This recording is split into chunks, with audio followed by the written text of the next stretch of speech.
ആശ്വാസം നേടാം.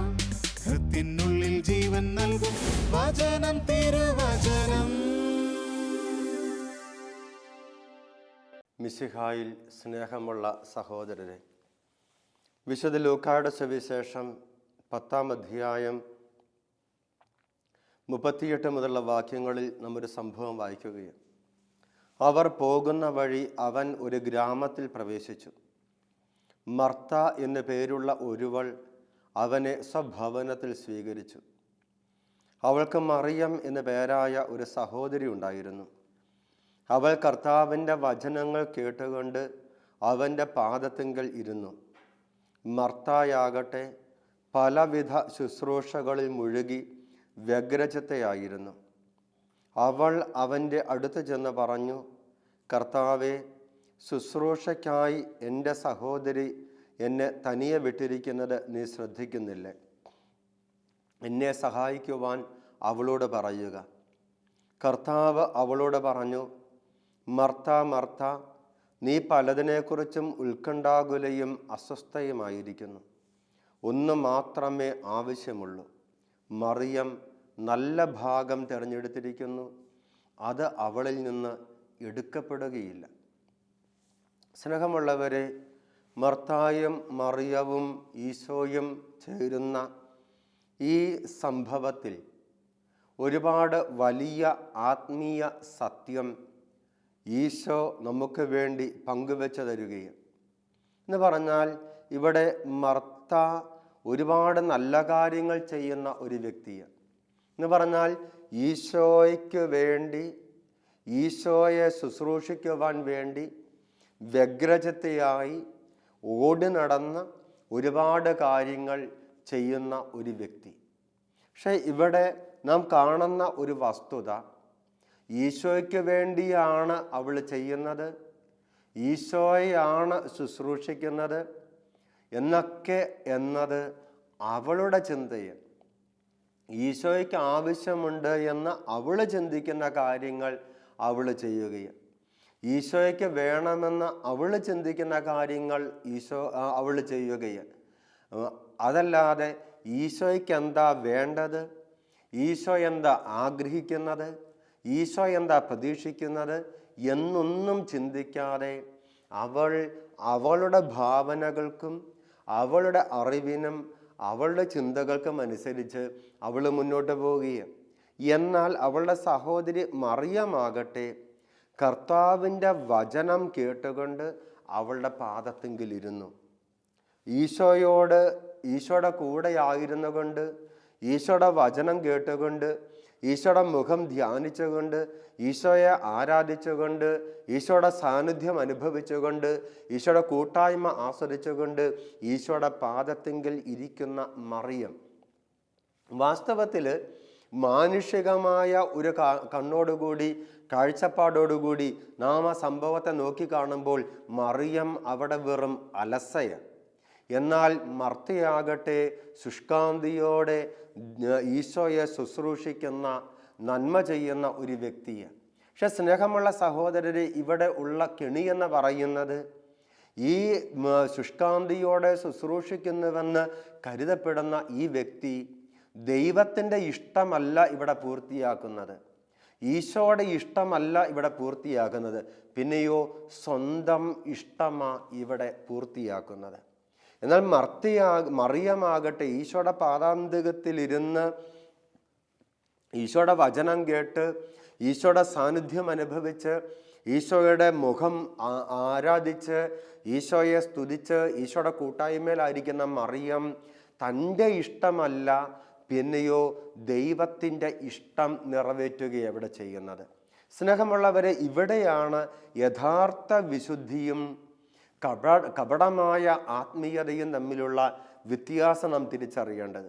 യഥാർത്ഥ വിശുദ്ധി എന്ന് പറയുന്നത് ദൈവത്തിൻ്റെ ഇഷ്ടമെന്ന് ഞാൻ വിചാരിക്കുന്ന കാര്യങ്ങൾ, ദൈവം എന്നിൽ നിന്ന് ആവശ്യപ്പെടുന്നവെന്ന് ഞാൻ വിചാരിക്കുന്ന കാര്യങ്ങൾ ഞാൻ ചെയ്യുന്നതിലല്ല, പിന്നെയോ ദൈവത്തിന് എന്നെക്കുറിച്ചുള്ള ഇഷ്ടം, എൻ്റെ ജീവിതത്തിൽ, എൻ്റെ പ്രാർത്ഥനയിൽ, എൻ്റെ ആത്മീയ നിയന്ത്രണങ്ങളിൽ ഞാൻ തിരിച്ചറിഞ്ഞ് ദൈവത്തിൻ്റെ ഇഷ്ടം നിറവേറ്റുന്നതാണ് വിശുദ്ധി എന്ന് പറയുന്നത്. ദൈവത്തിൻ്റെ ഇഷ്ടം തിരിച്ചറിയുന്നതും ദൈവത്തിൻ്റെ ഇഷ്ടം നിറവേറ്റുന്നതും യഥാർത്ഥ വിശുദ്ധി എന്ന് പറയുന്നത്. അതുകൊണ്ട് ഈശോയുടെ അടുക്കൽ മർത്ത വന്ന മറിയത്തെക്കുറിച്ച് പരാതി പറയുകയാണ്. എൻ്റെ സഹോദരി എന്നെ തനിയെ ശുശ്രൂഷയ്ക്കായി വിട്ടിരിക്കുന്നു, അവളോട് പറ എന്ന് ഈശോയോട് മർത്ത പരാതി പറയുമ്പോൾ ഈശോ പറയുകയും, മർത്ത നീ പലതിനെക്കുറിച്ചും ഉത്കണ്ഠാകുലയും അസ്വസ്ഥയുമാണ്. ഞാൻ ചെയ്യേണ്ടതായ കാര്യങ്ങളെക്കുറിച്ച്, ഈശോയ്ക്ക് വേണ്ടി ഞാൻ ചെയ്യേണ്ടതായ കാര്യങ്ങൾ, ദൈവത്തിന് വേണ്ടി ഞാൻ ചെയ്യേണ്ടതായ കാര്യങ്ങൾ, ദൈവരാജ്യത്തിന് വേണ്ടി ഞാൻ ചെയ്യേണ്ടതായ കാര്യങ്ങൾ, മറ്റുള്ളവർക്ക് വേണ്ടി ഞാൻ ചെയ്യേണ്ടതായ കാര്യങ്ങൾ, പരോപകാരമായി ഞാൻ ചെയ്യേണ്ട കാര്യങ്ങൾ, എൻ്റെ കഴിവ് കൊണ്ട്, എൻ്റെ ആരോഗ്യം കൊണ്ട്, എൻ്റെ സമ്പത്ത് കൊണ്ട്, എൻ്റെ സമയം കൊണ്ട്, എൻ്റേതായ രീതിയിൽ ഞാൻ ചെയ്യേണ്ടതായ കാര്യങ്ങൾ, അവിടെ എൻ്റെക്കും ഞാനിനും ഒരുപാട് പ്രാധാന്യം ലഭിക്കുകയും അവിടെ ദൈവത്തിനോ, ദൈവത്തിൻ്റെ ഹിതത്തിനോ, ദൈവത്തിൻ്റെ ആഗ്രഹത്തിനോ, ദൈവത്തിൻ്റെ പദ്ധതിക്കോ യാതൊരു പ്രാധാന്യവും ലഭിക്കാതെ പോയി പകരം എൻ്റെ ഇഷ്ടങ്ങൾക്കും, എൻ്റെ കാഴ്ചപ്പാടുകൾക്കും, എൻ്റെ താല്പര്യങ്ങൾക്കും അവിടെ പ്രാധാന്യം കിട്ടുകയും. സ്നേഹമുള്ളവരെ, എന്നാൽ യഥാർത്ഥത്തിൽ ആവശ്യമായിരിക്കുന്നത് ദൈവം എന്നിൽ നിന്ന് എന്ത് പ്രതീക്ഷിക്കുന്നു, ദൈവം എന്നെക്കുറിച്ച് എന്ത് ആഗ്രഹിക്കുന്നു എന്ന് അറിയുക എന്നുള്ളത്. അതുകൊണ്ടാണ് ഈശോ ഒന്ന് മാത്രമേ ആവശ്യമുള്ളൂ. മറിയം നല്ല ഭാഗം തിരഞ്ഞെടുത്തിരിക്കുന്നു, അത് അവളിൽ നിന്ന് എടുക്കപ്പെടുകയില്ല. ഒന്ന് മാത്രമേ ആവശ്യമായിരിക്കുന്നുള്ളൂ. നീ ഈ ചെയ്യുന്ന കാര്യങ്ങളൊന്നുമല്ല യഥാർത്ഥത്തിൽ അതിൽ തന്നെ ആവശ്യമായിരിക്കുന്നത്. അതൊന്നും നടക്കേണ്ടതില്ല, അതൊന്നും ചെയ്യേണ്ടതില്ല, അതൊന്നും ആവശ്യമല്ല എന്നല്ല. പക്ഷേ അടിസ്ഥാനപരമായും ആത്യന്തികമായും നിനക്ക് ആവശ്യമായിരിക്കുന്നത് ഒന്ന് മാത്രമാ, ഒരുവൻ മാത്രമാ, ദൈവം മാത്രമാ. ദൈവത്തെ സ്നേഹിക്കുക, ദൈവത്തെ സ്വന്തമാക്കുക, ദൈവത്തിൻ്റെ കൂട്ടായ്മയിലായിരിക്കുക, ദൈവത്തെ ആരാധിക്കുക, ദൈവത്തിൻ്റെ ഹിതം തിരിച്ചറിയുക, ദൈവത്തിൻ്റെ കൃപ കൊണ്ട്, ദൈവത്തിൻ്റെ കൃപയാൽ ആ ഹിതം നിറവേറ്റുക. ഇതാണ് നമ്മെക്കുറിച്ചുള്ള ദൈവത്തിൻ്റെ പദ്ധതി എന്ന് പറയുന്നത്. ഇതാണ് നമ്മെക്കുറിച്ചുള്ള ദൈവത്തിൻ്റെ ഹിതമെന്ന് പറയുന്നത്. എന്നാൽ ദൈവത്തിൻ്റെ ഹിതത്തിന് പകരം എൻ്റെ ഹിതത്തെ ദൈവഹിതമായി ചിത്രീകരിച്ചുകൊണ്ട് ഞാൻ എൻ്റേതായ രീതിയിൽ മുന്നോട്ട് പോകുമ്പോൾ ആ ദൈവഹിതം നിറവേറ്റുന്ന ജീവിത വിശുദ്ധിയാണെന്ന് നമുക്ക് ഒരിക്കലും കരുതുവാൻ സാധിക്കുകയില്ല. എൻ്റെ ജീവിതം കൊണ്ട്, എൻ്റെ വാക്കുകൾ കൊണ്ട്, എൻ്റെ പ്രവർത്തികൾ കൊണ്ട്, എൻ്റെ കഴിവുകൾ കൊണ്ട്, എൻ്റെ പരിശ്രമങ്ങൾ കൊണ്ട് എനിക്ക് ചെയ്യാൻ സാധിക്കുന്ന കാര്യങ്ങളൊക്കെ ദൈവത്തിന് വേണ്ടി ചെയ്യുന്നതല്ല വിശുദ്ധി എന്ന് പറയുന്നത്. പിന്നെയോ ദൈവം എന്നിൽ നിന്ന് എന്ത് ആഗ്രഹിക്കുന്നുവോ അത് അറിഞ്ഞ്, അത് മനസ്സിലാക്കി, ദൈവത്തിൻ്റെ കൃപയിൽ ആശ്രയിച്ച് അത് നിറവേറ്റുന്നതാണ് എൻ്റെ ജീവിതത്തിൻ്റെ വിശുദ്ധി എന്ന് പറയുന്നത്. അതുകൊണ്ട് തന്നെ ഇവിടെ മർത്ത എന്ന വ്യക്തിത്വം സൂചിപ്പിക്കുന്നത് പോലെ മാനുഷികമായ കഴിവുകളും ശക്തിയും സാധ്യതകളും ഉപയോഗിച്ച് ചെയ്യാൻ പറ്റുന്ന നന്മകൾ ചെയ്യുന്നതല്ല വിശുദ്ധി എന്ന് പറയുന്നത്. പിന്നെയോ ദൈവത്തിൻ്റെ അടുത്തിരുന്ന് ദൈവത്തിൻ്റെ ഹിതമറിഞ്ഞ് ആ ദൈവത്തിൻ്റെ കൃപ സ്വീകരിച്ച് ആ ഹിതം നിറവേറ്റുന്നതാണ് ജീവിതത്തിൻ്റെ വിശുദ്ധി എന്ന് പറയുന്നത്. അതുതന്നെയാണ് നമ്മൾ ഈശോയുടെ ജീവിതത്തിലും കണ്ടുമുട്ടുന്നത്. ഈശോ എന്താ ചെയ്തത്? ഈശോ രാത്രിയുടെ മണിക്കൂറുകൾ പിതാവിൻ്റെ അടുത്തിരുന്നു. പിതാവുമായുള്ള കൂട്ടായ്മയിൽ രാത്രിയുടെ മണിക്കൂറുകൾ ചെലവഴിച്ചു. പിതാവിൽ നിന്ന് പിതാവിൻ്റെ ഹൃദയം അറിഞ്ഞു, പിതാവിൻ്റെ ഹൃദയം സ്വീകരിച്ചു, പിതാവിൻ്റെ ഹിതം മനസ്സിലാക്കി, പിതാവിൻ്റെ ഹൃദയം സ്വീകരിച്ച് ആ ഹൃദയത്തിലുള്ള ഹിതം നിറവേറ്റുവാൻ വേണ്ടി ഇറങ്ങിത്തിരിച്ചു. പിതാവിൻ്റെ ഹിതം ആരായുക, പിതാവിൻ്റെ ഹൃദയം അറിയുക എന്നതായിരുന്നു ഈശോയുടെ പ്രഥമവും പ്രധാനവുമായ വാശി എന്ന് പറയുന്നത്. പക്ഷെ അതുകൊണ്ട് വ്യക്തമായിട്ട് പറഞ്ഞു, എൻ്റെ പിതാവിൻ്റെ ഹിതം ഞാൻ നിറവേറ്റും. എൻ്റെ പിതാവിൻ്റെ ഹിതം ഞാൻ നിറവേറ്റേണ്ടതാണ് എന്ന് നിങ്ങൾക്ക് അറിഞ്ഞുകൂടെ? എൻ്റെ പിതാവിൻ്റെ ഭവനത്തിലായിരിക്കേണ്ടവനാണ് എന്ന് നിങ്ങൾക്ക് അറിഞ്ഞുകൂടെ? ഈശോ പരിശുദ്ധ അമ്മയോട് ചോദിക്കുന്ന ചോദ്യം, എൻ്റെ പിതാവിൻ്റെ ഭവനത്തിൽ ഞാൻ ആയിരിക്കേണ്ടതാണ് എന്ന് നിങ്ങൾക്ക് അറിഞ്ഞുകൂടെ? എൻ്റെ പിതാവിൻ്റെ ഹിതം ഞാൻ നിറവേറ്റേണ്ടതാണെന്ന് നിങ്ങൾക്ക് അറിഞ്ഞുകൂടെ? സ്നേഹമുള്ളവരെ, ഈശോയ്ക്ക് ഒരൊറ്റ വാശിയേ ഉണ്ടായിരുന്നുള്ളൂ, പിതാവിൻ്റെ ഭവനത്തിൽ, പിതാവിൻ്റെ സാന്നിധ്യത്തിൽ, പിതാവിൻ്റെ മുമ്പിൽ ആയിരിക്കും. പിതാവിൻ്റെ ഹിതം ഞാൻ നിറവേറ്റും. അതുപോലെ തന്നെ ഈശോ പറയുന്നുണ്ട്, എൻ്റെ പിതാവ് ചെയ്ത് കാണുന്നതല്ലാതെ മറ്റൊന്നും ഞാൻ പ്രവർത്തിക്കത്തില്ല. എൻ്റെ പിതാവ് പറഞ്ഞ് കേൾക്കുന്നതല്ലാതെ മറ്റൊന്നും ഞാൻ പറയത്തുമില്ല. പിതാവിൻ്റെ പ്രതിബിംബമായി മാറുന്ന പുത്രൻ, പിതാവിൻ്റെ പ്രതിധ്വനിയായി മാറുന്ന പുത്രൻ, പിതാവിൻ്റെ പ്രതിസ്ഥാനത്ത് നിൽക്കുന്ന, പിതാവിൻ്റെ മനുഷ്യാവതാരമായി മാറുന്ന പുത്രൻ, പിതാവിനോടുള്ള ഐക്യം, ദൈവപിതാവുമായുള്ള ഐക്യം, ആ ഐക്യത്തിൽ നിന്ന് ഉത്ഭൂതമാകുന്ന ബന്ധം, ആ ബന്ധത്തിലൂടെ സംലഭ്യമാകുന്ന ഹിതം അറിയുന്ന അനുഭവം, ആ ഹിതം നിറവേറ്റുന്ന അവസ്ഥ. ഇതായിരുന്നു ഈശോയുടെ ജീവിതം, ഇതായിരുന്നു ഈശോ ചെയ്തത്. ഈശോയുടെ മനുഷ്യാവതാരത്തിൻ്റെ ആകത്തുക അതായിരുന്നു. ഒടുക്കം തൻ്റെ കുരിശ് മരണം പോലും പിതാവിൻ്റെ ഹിതത്തിൻ്റെ നിറവേറ്റലായിരുന്നു. പിതാവിൻ്റെ കരങ്ങളിലേക്ക് ജീവിതത്തിൻ്റെ സമർപ്പണമായിരുന്നു. ഈശോയുടെ കുരിശുമരണം എന്ന് പറയുന്നത് പിതാവിൻ്റെ ഹിതം നിറവേറ്റിയതിൻ്റെ പൂർത്തീകരണമായിരുന്നു ഈശോയുടെ കുരിശുമരണം. എല്ലാം പൂർത്തിയായിരിക്കുന്നുവെന്ന കുരിശിൽ കിടന്ന് അവിടുന്ന് വിളിച്ചു പറഞ്ഞത് താൻ തൻ്റെ പിതാവിൻ്റെ ഹിതം പൂർത്തിയാക്കി എന്നതായിരുന്നു. പിതാവിൻ്റെ ഹിതം. അതുകൊണ്ട് ഈശോ ഗത്സമേനിൽ പ്രാർത്ഥിക്കുന്നുണ്ട്, കഴിയുമെങ്കിൽ ഈ പാനപാത്രം നീങ്ങിപ്പോകട്ടെ, എങ്കിലും എൻ്റെ ഇഷ്ടമല്ല പിതാവിൻ്റെ ഇഷ്ടം നിറവേറട്ടെ. എന്നിട്ട് കുരിശിൽ കടന്ന് അവിടെ ഇരുകരങ്ങളും വിരിച്ചു പിടിച്ച് ഉദ്ഘോഷിക്കുന്നത്, ഇതാ ഞാൻ പിതാവിൻ്റെ ഹിതം പൂർത്തിയാക്കിയിരിക്കുന്നു, പിതാവിൻ്റെ ഇഷ്ടം പൂർത്തിയാക്കിയിരിക്കുന്നു.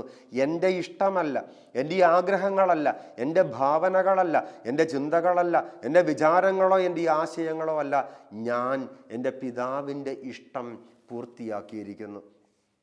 ഈ പിതാവിൻ്റെ ഇഷ്ടം പൂർത്തിയാക്കിയ ഈശോയുടെ ശിഷ്യത്വത്തിലേക്ക് വളരുന്ന ഓരോ വ്യക്തിയും മനസ്സ് വെക്കേണ്ടത്, ഈശോയ്ക്ക് വേണ്ടി ഞാൻ ചെയ്യണമെന്ന് ഞാൻ ചിന്തിക്കുന്ന കാര്യങ്ങളല്ല, ഈശോ എന്നിൽ നിന്ന് എന്തു പ്രതീക്ഷിക്കുന്നു. ദൈവത്തിൻ്റെ വചനം നമുക്ക് കൃത്യമായിട്ട് പറഞ്ഞു തരികയാ, ഈശോ എന്നിൽ നിന്ന് പ്രതീക്ഷിക്കുന്നത് ഞാൻ ഈശോയെ തേടണം, ഞാൻ ദൈവത്തെ തേടണം. എനിക്കൊന്ന് മാത്രമേ ആവശ്യമായിട്ടുള്ളൂ, ഒന്ന് മാത്രമേ ആവശ്യമായിട്ടുള്ളൂ. ഞാൻ തിരഞ്ഞെടുക്കണം. ഞാൻ ദൈവത്തെയാണ് തിരഞ്ഞെടുക്കേണ്ടത്, ഞാൻ ദൈവത്തെയാണ് സ്വന്തമാക്കേണ്ടത്. സ്നേഹമുള്ളവരെ, ബാക്കിയെല്ലാം ദൈവത്തിലാണ്. പക്ഷേ ദൈവത്തിനുപരിയല്ല. ഞാൻ ദൈവത്തെ സ്വന്തമാക്കുമ്പോൾ അതുകൊണ്ട് തന്നെ വളരെ മനോഹരമായ ഒരു സംഭവം അപ്പസ്തോലന്മാരുടെ പ്രവർത്തനത്തിൻ്റെ 6-ാമത്തെ അധ്യായത്തിൽ നാം വായിക്കുന്നുണ്ട്. 6-ാമത്തെ അധ്യായം 1 മുതലുള്ള വാക്യങ്ങളിൽ ശിഷ്യരുടെ സംഖ്യ വർദ്ധിച്ചുകൊണ്ടിരുന്നു. അക്കാലത്ത് പ്രതിദിനമുള്ള സഹായ വിതരണത്തിൽ തങ്ങളുടെ വിധവകൾ അവഗണിക്കപ്പെടുന്നുവെന്ന് ഗ്രീക്കുകാർ ഹെബ്രായർക്കെതിരെ പിറുപിറുത്തു. അതുകൊണ്ട് 12 ശിഷ്യരുടെ സമൂഹത്തെ ഒന്നിച്ചുകൂട്ടി 12 പേർ ശിഷ്യരുടെ സമൂഹത്തെ ഒന്നിച്ചുകൂട്ടി പറഞ്ഞു, ഞങ്ങൾ ദൈവവചന ശുശ്രൂഷയിൽ ഉപേക്ഷ കാണിച്ച് ഭക്ഷണമേശകളിൽ ശുശ്രൂഷിക്കുന്നത് ശരിയല്ല. സ്നേഹമുള്ള സഹോദരനെ, ഇവിടെ അപ്പസ്തോലന്മാര് ആദിമസഭയുടെ മനസ്സ് കൃത്യമായിട്ട് വ്യക്തമാക്കുകയും ഇവിടെ അപ്പസ്തോലന്മാര് ദൈവത്തിൻ്റെ മനസ്സ് കൃത്യമായിട്ട് വചനത്തിലൂടെ പരിശുദ്ധാത്മാവിനെ നിറഞ്ഞ് വ്യക്തമാക്കുകയും ഞങ്ങൾ ദൈവവചനത്തിൽ ഉപേക്ഷ കാണിക്കാൻ പാടില്ല. ഞങ്ങൾ ദൈവത്തെ തേടുന്നതിൽ, ഞങ്ങൾ ദൈവികമായ കാര്യങ്ങളിൽ വ്യാപരിക്കുന്നതിൽ, ഞങ്ങൾ ദൈവവചനത്തെ സ്നേഹിക്കുന്നതിലും ശുശ്രൂഷിക്കുന്നതിലും വീഴ്ച വരുത്താൻ പാടില്ല. ദൈവവചനത്തിൻ്റെയും ദൈവഹിതത്തിൻ്റെയും ദൈവസ്നേഹത്തിൻ്റെയും മേഖലയിൽ വീഴ്ച വരുത്തിയിട്ട് ഞങ്ങൾ പരോപകാരം ചെയ്തതുകൊണ്ടോ പരസ്നേഹ പ്രവർത്തികൾ ചെയ്തതുകൊണ്ടോ സഹായ വിതരണങ്ങൾ നടത്തിയത് കൊണ്ടോ പ്രയോജനമില്ല. കൂടുതൽ ആവശ്യമായിരിക്കുന്നത് യഥാർത്ഥത്തിൽ ആവശ്യമായിരിക്കുന്നത് ദൈവവചനത്തിൻ്റെ അല്ലെങ്കിൽ ദൈവസ്നേഹത്തിൻ്റെ അല്ലെങ്കിൽ ദൈവിക കാര്യങ്ങളിൽ ഞങ്ങൾ വ്യാപരിക്കുക എന്നുള്ളതാണ്. എന്നിട്ട് ആ സ്നേഹമുള്ളവരെ ഭക്ഷണമേശയിലും മറ്റ് പരോപകാര പരസ്നേഹ ശുശ്രൂഷകളിലും വ്യാപരിക്കുവാൻ മറ്റ് 7 ഡീക്കന്മാരെ ആദിമസഭ തിരഞ്ഞെടുക്കുന്നത്. എന്ന് പറഞ്ഞാൽ അപ്പസ്തോലന്മാർ അവരെ ഏൽപ്പിക്കപ്പെട്ടിരിക്കുന്ന ദൈവരാജ്യത്തിൻ്റെ, ദൈവസ്നേഹത്തിൻ്റെ, ദൈവവചനത്തിൻ്റെ ഉത്തരവാദിത്തങ്ങളിലും ശുശ്രൂഷകളിലും യാതൊരു വീഴ്ചയും വരുത്തുവാൻ തയ്യാറല്ലായിരുന്നു. അവരെ സംബന്ധിച്ചിടത്തോളം അതായിരുന്നു അവരെക്കുറിച്ചുള്ള ദൈവത്തിൻ്റെ ഹിതം. അതായിരുന്നു അവരെക്കുറിച്ചുള്ള ദൈവത്തിൻ്റെ ഹിതം. ഇനി സ്നേഹമുള്ളവരെ, മറ്റൊരു മനോഹരമായ സംഗതി നമ്മൾ കാണുന്നത്, ഈ ജ്ഞാനം, ആത്മാവും ജ്ഞാനവും കൊണ്ട് നിറഞ്ഞ സുസമ്മതരായ 7 പേരെ തിരഞ്ഞെടുത്തു. ആ 7 പേരിൽ ആദ്യത്തെ 2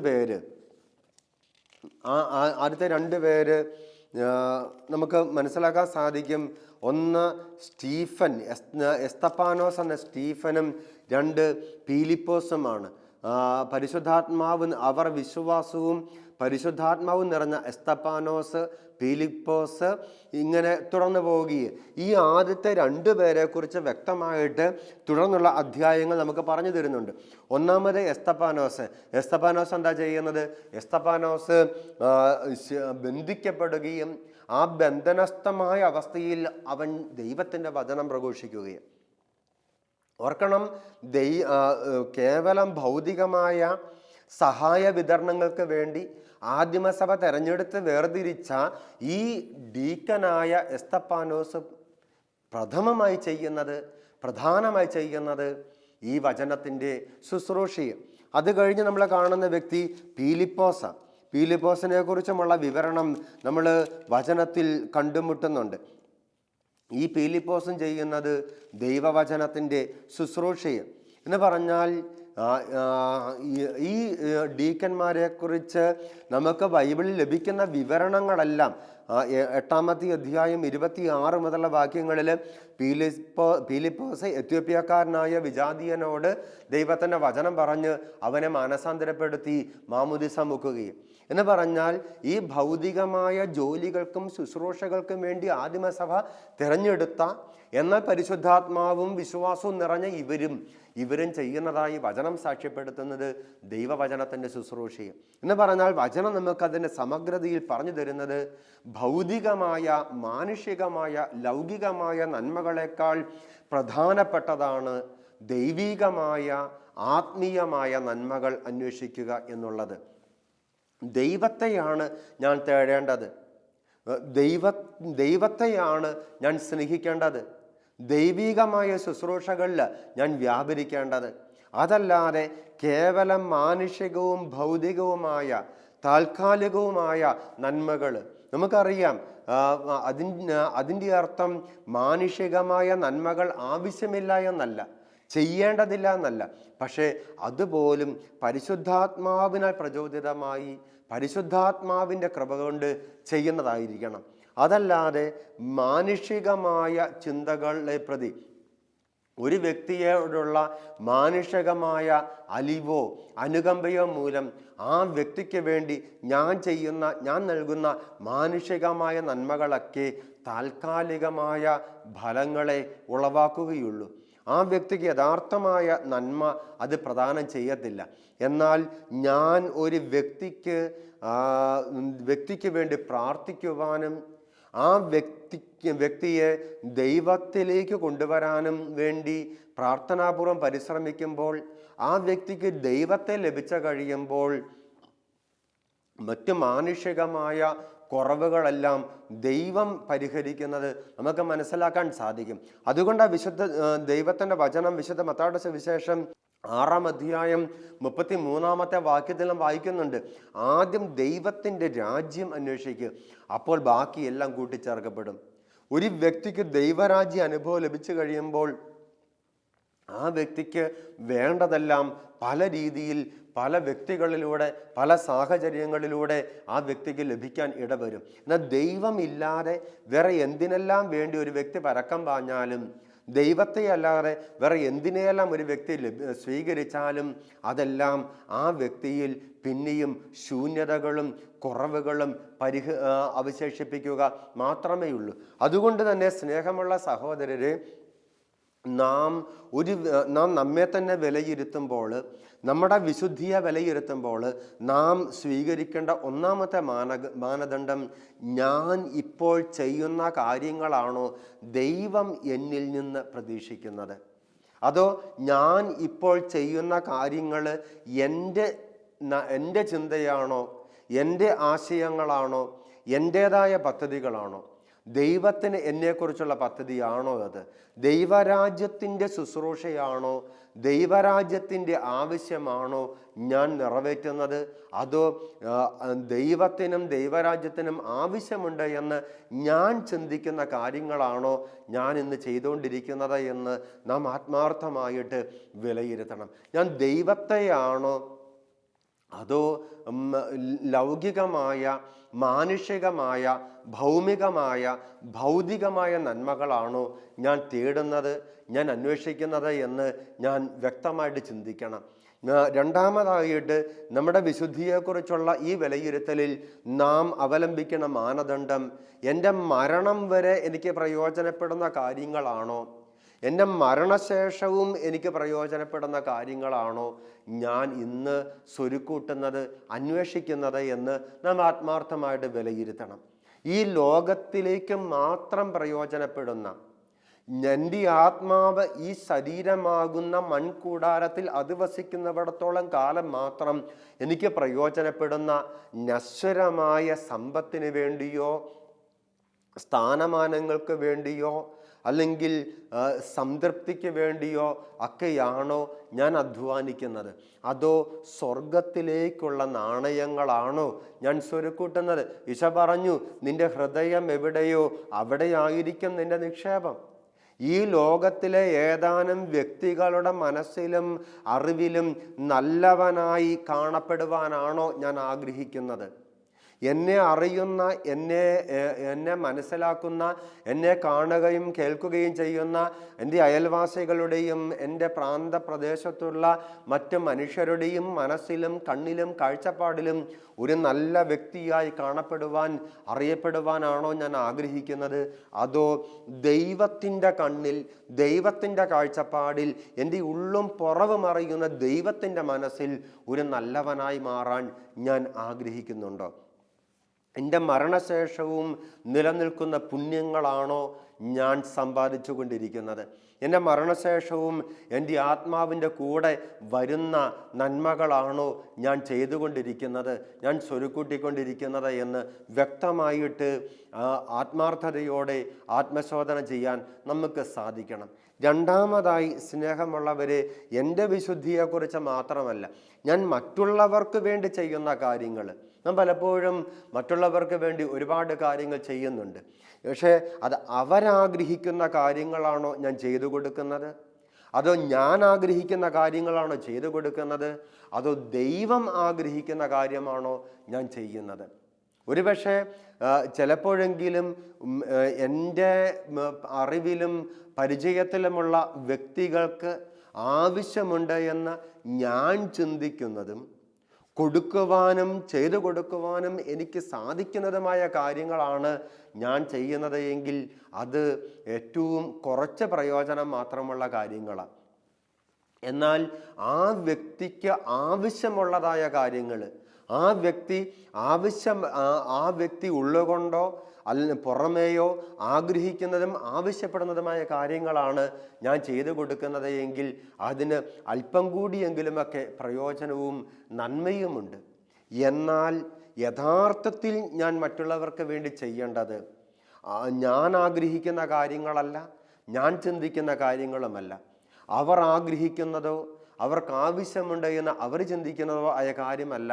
പിന്നെയോ അവരെ സൃഷ്ടിക്കുകയും അവരെ ഏറ്റവും അധികം സ്നേഹിക്കുകയും ചെയ്യുന്ന ദൈവം ആഗ്രഹിക്കുന്ന കാര്യങ്ങൾ ചെയ്തു കൊടുക്കുവാൻ, അഥവാ ദൈവത്തെ തന്നെ, ദൈവീകമായ സ്വർഗീയമായ നന്മകൾ അവർക്ക് പങ്കുവെച്ചു കൊടുക്കുവാൻ എനിക്ക് സാധിക്കുമ്പോൾ യഥാർത്ഥത്തിൽ ഞാൻ ദൈവഹിതം നിറവേറ്റുന്ന, യഥാർത്ഥ ജീവിത വിശുദ്ധിയുടെ ഉടമയായി മാറുവാൻ എനിക്ക് സാധിക്കുന്നത്. അതുകൊണ്ട് സ്നേഹമുള്ള സഹോദരരെ, എന്നെക്കുറിച്ച് തന്നെയുള്ള എൻ്റെ ആത്മശോധനയിൽ, എന്നെക്കുറിച്ച് തന്നെയുള്ള എൻ്റെ വിചിന്തനത്തിൽ ഈ മാനദണ്ഡം ഞാൻ എടുത്തേ പറ്റൂ.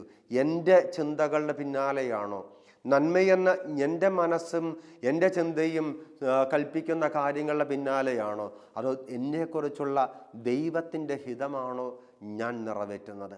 ഞാൻ ദൈവത്തെയാണോ തേടുന്നത്? ദൈവമാണോ എൻ്റെ ജീവിതത്തിൽ നന്മയായി മാറുന്നത്? ദൈവത്തിൻ്റെ ഹിതം അറിയുവാൻ, ദൈവത്തിൻ്റെ മുഖത്ത് നോക്കുവാൻ, ദൈവത്തിൻ്റെ അടുത്തിരിക്കുവാൻ, ദൈവത്തിൻ്റെ കൂട്ടായ്മയിൽ ആയിരിക്കുവാൻ എനിക്ക് സാധിക്കുന്നുണ്ടോ? അങ്ങനെ ദൈവത്തിൻ്റെ കൂട്ടായ്മയിലായിരുന്ന് ദൈവത്തിൻ്റെ മുഖം ധ്യാനിച്ച് ഈശോയെ ആരാധിച്ച് ഈശോയുടെ സ്വരം കേട്ട് ഈശോയുടെ വചനം ധ്യാനിച്ച് എന്നെക്കുറിച്ചുള്ള ഈശോയുടെ യഥാർത്ഥ ഹിതം തിരിച്ചറിഞ്ഞ് ആ ഹിതം നിറവേറ്റുവാനുള്ള കൃപ അവിടുത്തെ പക്കൽ നിന്ന് സ്വീകരിച്ച് യഥാർത്ഥ ജീവിത വിശുദ്ധിയുടെ പടവുകൾ മുന്നേറുവാൻ നമുക്ക് സാധിക്കട്ടെ. ദൈവം നമ്മെ അനുഗ്രഹിക്കട്ടെ. ആമേൻ.